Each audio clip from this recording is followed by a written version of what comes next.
జై శ్రీమన్నారాయణ. అందరికీ నమస్కారం. ప్రకృతిలో భగవంతుడు ఉన్నాడు అని చెప్పేసి మనందరం నమ్ముతుంటాం. అదే ప్రకృతి భగవంతుడు అని కొందరు నమ్ముతుంటారు.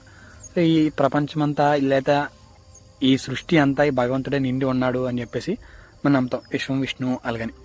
అయితే ఒక్క వడ్ల గింజ ఈ భూమిని పులియబెట్టి ఈ భూమిలో నాటితే ఒక్కొక్క గింజ నుంచి ఒక మొక్క వస్తుంది.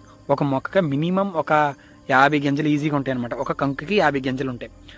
సో మనకి రేట్లు పెరిగిపోతున్నాయని ఇంకోటి మనం అనుకుంటాం. కానీ భగవంతుడు చూడండి, ఒక్క గింజకి 50 గింజలు ఇచ్చాడు. కానీ మనం ఏం చేస్తామంటే పంట ఖర్చులు ఎక్కువ పెరిగిపోతున్నాయి అనుకుంటాం. ఖర్చులు ఎందుకు పెరుగుతాయి అంటే పంట ఏదైతే ఉందో ఆ పంట మనం తక్కువ పండించడం వల్ల. అంటే భగవంతుడు మనకి ఎంత ఫెసిలిటీస్ ఇచ్చాడో, ఎన్ని ఇచ్చాడో. అంటే ఈ సృష్టిలో ప్రతి చెట్టు, ఒక పువ్వులు ఇచ్చే చెట్టు అయినా, కాయలు ఇచ్చే చెట్టు అయినా, పళ్ళు ఇచ్చే చెట్టు అయినా, ఏదైనా సరే దానికి ఒక్క చెట్టు నాటితే దానికి ఎన్నో ఫలాలు వస్తాయి అన్నమాట.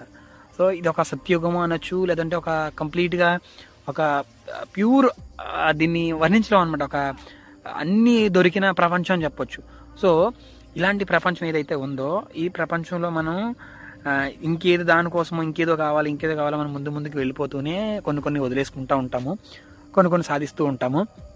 సో మొత్తానికి ఏంటంటే భగవంతుడు మనకి ఎన్నో ఫ్రీగా ఇచ్చాడు, కానీ అవి మనకి వాడుకునే తెలివితేటలు లేవన్నమాట. అదే విషయం.